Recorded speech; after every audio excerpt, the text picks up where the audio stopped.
Welcome friends. ये दूसरे video में जहां पर हम लोग आज बात करेंगे निवेश कहाँ करें। पहले वीडियो में हम लोगों ने देखा कि निवेश क्यों करें। अब यह क्लियर हो गया, स्पष्ट हो गया कि हमें निवेश क्यों करना चाहिए। दूसरा प्रश्न उठता है कि निवेश कहाँ करें। जो मार्केट में अवेलेबल है या जो लोग नॉर्मली करते हैं, चार टाइप के इन्वेस्टमेंट हैं जहां पर लोग निवेश करते हैं, इन्वेस्टमेंट करते हैं।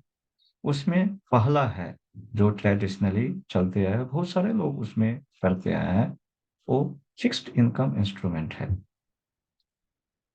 जैसे कि जो है फिक्स्ड डिपॉजिट है, रेकरिंग डिपॉजिट है, उसमें लोग करते आए हैं। दूसरा तरीका है इक्विटीज में। चाहे इक्विटीज में डायरेक्ट म्यूचुअल फंड हो, रेगुलर म्यूचुअल फंड हो या डायरेक्ट स्टॉक हो, वहां पर इन्वेस्टमेंट कर सकते हैं। कुछ लोग रियल एस्टेट में पसंद करते हैं, कुछ लोग कमोडिटीज में इन्वेस्टमेंट करना पसंद करते हैं। ये सब सारे के सारे लीगल तरीके हैं, कानूनी रूप से संगत। आजकल क्रिप्टो करेंसी भी काफी छाया हुआ है, चल रहा है, बहुत सारे लोग कर रहे हैं, लेकिन वो इलीगल है। हम यहाँ पर कोई भी जो इलीगल चीज है उसकी बात नहीं करेंगे। जो लीगल है वहीं वहीं पर हम अपने आप सीमित रखेंगे, उसी के ऊपर में बात करेंगे। जो हम फिक्स्ड इनकम इंस्ट्रूमेंट में इन्वेस्टमेंट करते हैं, जैसे फिक्स्ड डिपॉजिट हो, जो कि बैंक के द्वारा, किसी भी बैंक हो, प्राइवेट बैंक हो, सरकारी बैंक हो, उसके द्वारा दिया गया है, वहां पर हम 5 से 7% का अपेक्षा रख सकते हैं कि इतना आपको रिटर्न मिलेगा।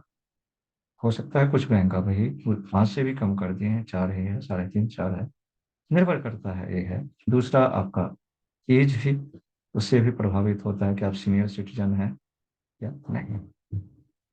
दूसरा जो फिक्स्ड डिपॉजिट बॉन्ड है, जो government of India bond issue करती है, उसमें भी आप निवेश कर सकते हैं।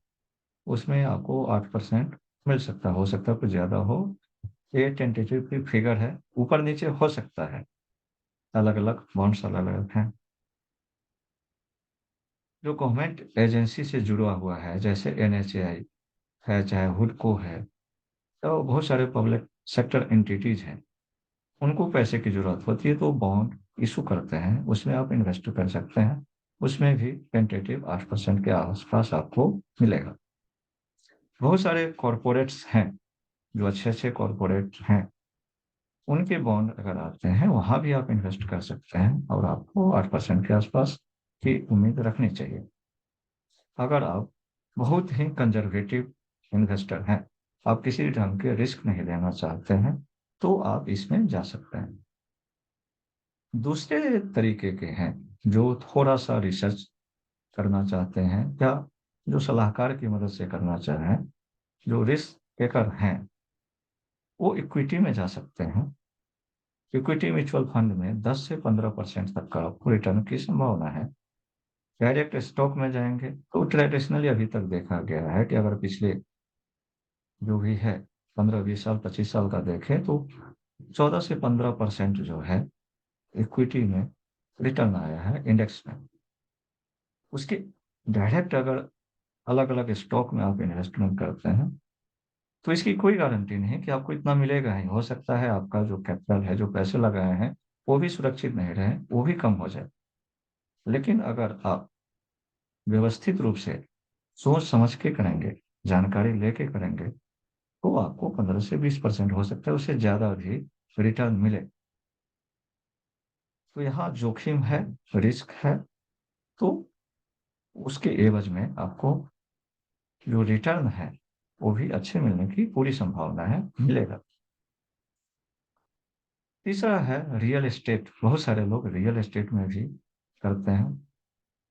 उसमें जो कमर्शियल जो जमीन हो या ऑफिस हो या कोई भी प्रॉपर्टी हो, उसमें आप कर सकते हैं। फ्लैट में भी कर सकते हैं। इसमें आपको दो ढंग से रिटर्न मिलने की संभावना है। एक तो रेंटल इनकम है, जो किराया आपको मिलेगा उससे आपको वो मिलेगा। दूसरा है कि उसकी वैल्यू एप्रिसिएशन होते जाते हैं समय के साथ, इसकी संभावना है। हाँ, ये अलग चीज है कि वो उसका क्या लोकेशन में है, उससे भी निर्भर होते हैं। बहुत सारे चीज हैं जिसके ऊपर जो है उसकी, जो भी आप रियल एस्टेट लिए हैं उसकी वैल्यू कितना इंक्रीज होगा, कितना वृद्धि होगा। सो बहुत सारे फैक्टर हैं कि उस पर निर्भर करता है।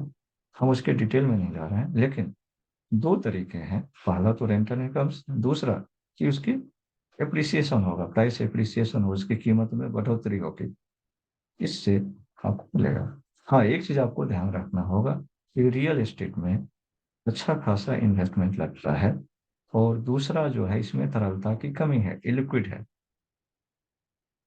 उससे कितना रिटर्न आएगा ये कहना थोड़ा मुश्किल है, कि बहुत सारी चीजों पर निर्भर है।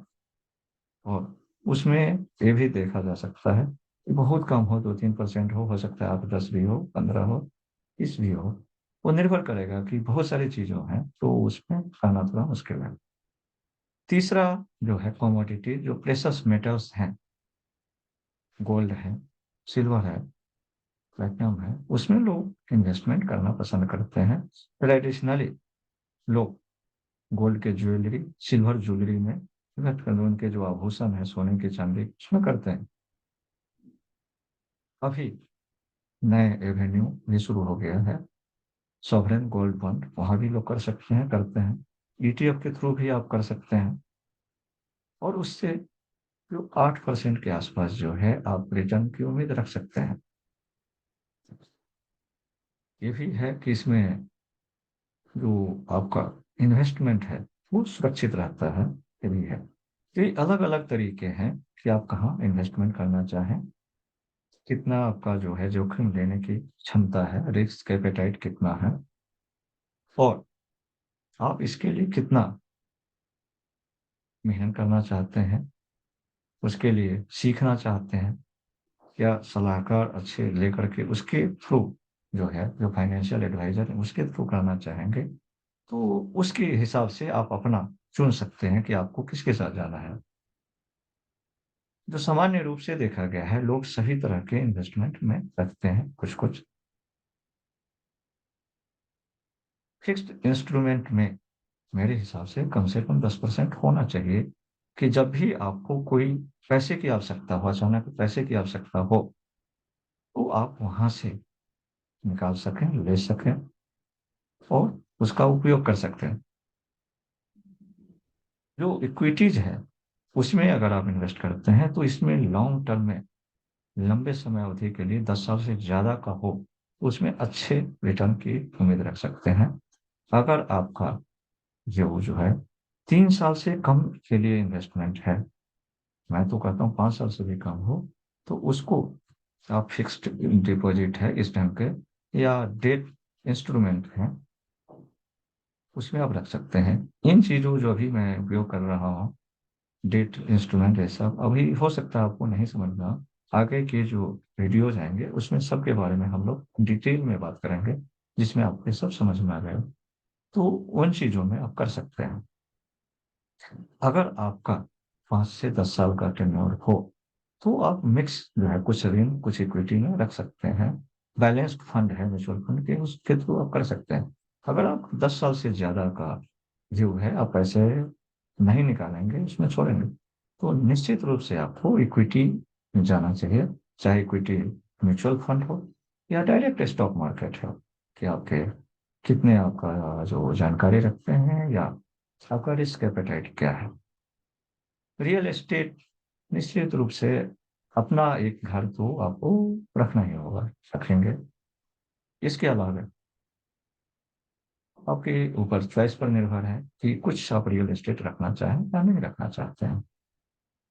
लेकिन निश्चित रूप से एक डाइवर्सिफिकेशन के हिसाब से आप देख सकते हैं, लेकिन ये बहुत ही इलिक्विड एसेट होता है, इसका आपको ध्यान रखें।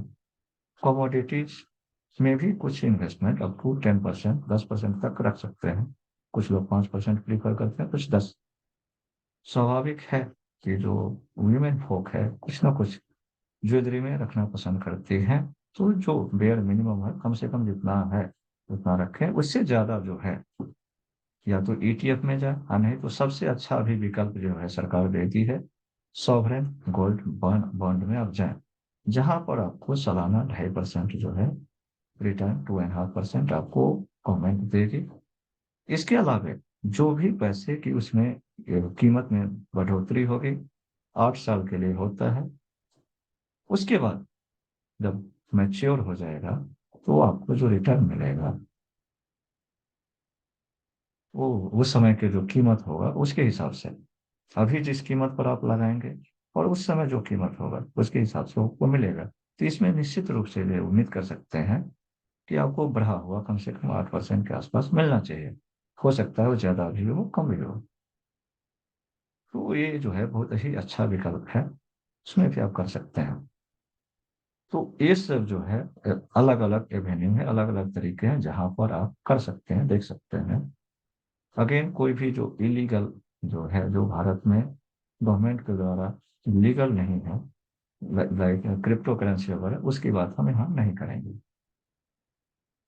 विशेष अगले वीडियो में हम अलग अलग एस्पेक्ट पर जो है बात करेंगे और आपको सारी चीजों की जानकारी देने की कोशिश करेंगे। अगर इस वीडियो से आपको कुछ वैल्यू लगता है कि आपने कुछ जानकारी, महत्वपूर्ण जानकारी प्राप्त की है, तो इस चैनल को निश्चित रूप से सब्सक्राइब करें और अपना कमेंट जो है कमेंट बॉक्स में डालें, जिससे हमें और उत्साह मिले और आप लोगों के लिए और अधिक से अधिक वीडियो बना सकें। और कोई चीज नहीं समझ में आ रही है या कुछ नया उसमें पूछना चाहते हैं, वो भी आप पूछ सकते हैं, जिसके ऊपर मैं निश्चित रूप से आगे आने वाले वीडियो में उस प्रश्न की जानकारी दूंगा, उसका जवाब देने की कोशिश करूंगा। निश्चित रूप से आप जो है अपने कॉलेज हैं, जो आपके साथी हैं, रिश्तेदार हैं, उनके साथ भी शेयर करें, जिससे कि उनको भी ये जानकारी प्राप्त हो। धन्यवाद।